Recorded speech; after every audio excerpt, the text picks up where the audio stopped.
My last in-depth video series on vitamin D was done more than 4 years ago, as in 15,950 papers ago. I had a lot of catching up to do. Review articles like this continue to be published touting vitamin D as a veritable cure-all. The vitamin D receptor is found in most tissues in the body, including the brain. Upwards of 2,000 genes may be regulated by vitamin D. Within 24 hours of vitamin D exposure, you can change the expression of hundreds of genes. The term vitamin, though, is actually a misnomer. Vitamins, by definition, cannot be synthesized within our body, but we can make all the D we need with sufficient sun exposure. D is not a vitamin, but a hormone produced by our skin in response to sunlight exposure. And it's not just a hormone of calcium regulation and bone health, but a hormone of fertility and immunity and brain function. But is it a panacea or a false prophet? Remember when vitamin E was the vitamin du jour, touted as curative for many clinical disorders? Vitamin E, the radical protector, with supplement sales in general forming a billion-dollar business to capitalize on the public's fears. After all, those with low levels of vitamin E in their blood had 50% higher cancer risk. Hey, and what about vitamin A or beta-carotene? After all, people who eat lots of greens and sweet potatoes and other beta-carotene-rich foods have lower risk of cancer, so hey, let's give people some beta-carotene pills. But when they were put to the test, beta-carotene pills increased cancer rates. Beta-carotene, vitamin A, and vitamin E supplements may increase mortality, and in fact we'd be potentially paying to shorten our lifespan. So you can understand the skepticism in the medical community regarding claims about vitamin D, which is now enjoying its moment in the sun. Having a $500 million vitamin D supplement industry doesn't help matters in terms of getting at the truth, not to mention the highly lucrative vitamin D testing industry that loves to talk about the studies suggesting having higher vitamin D levels may reduce the risk of heart disease and cancer and diabetes, autoimmune diseases, and infections.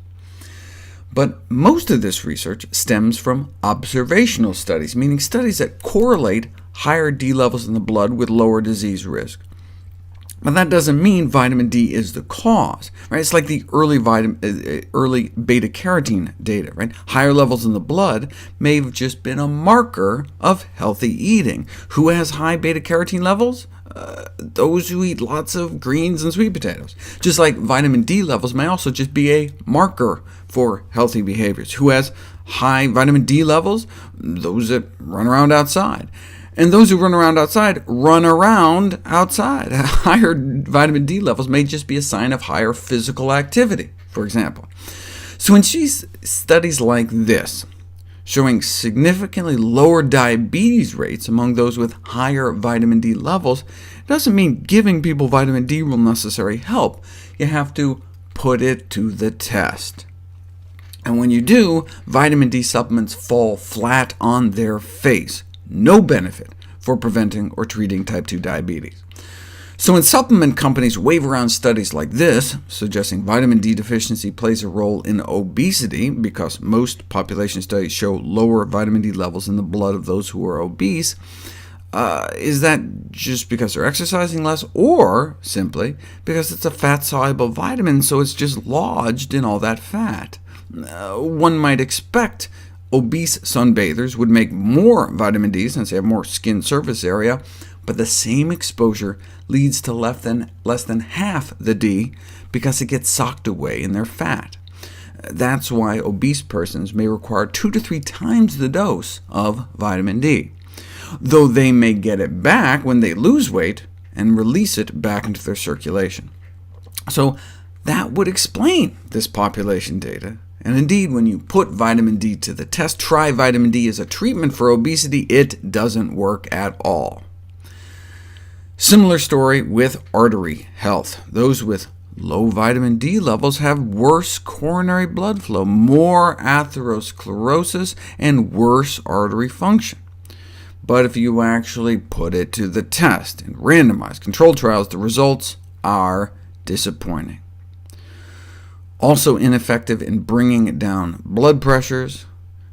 So this all adds to this growing body of science casting doubt on the ability of vitamin D supplementation to improve anything beyond just falls, fractures, the common cold, and all-cause mortality.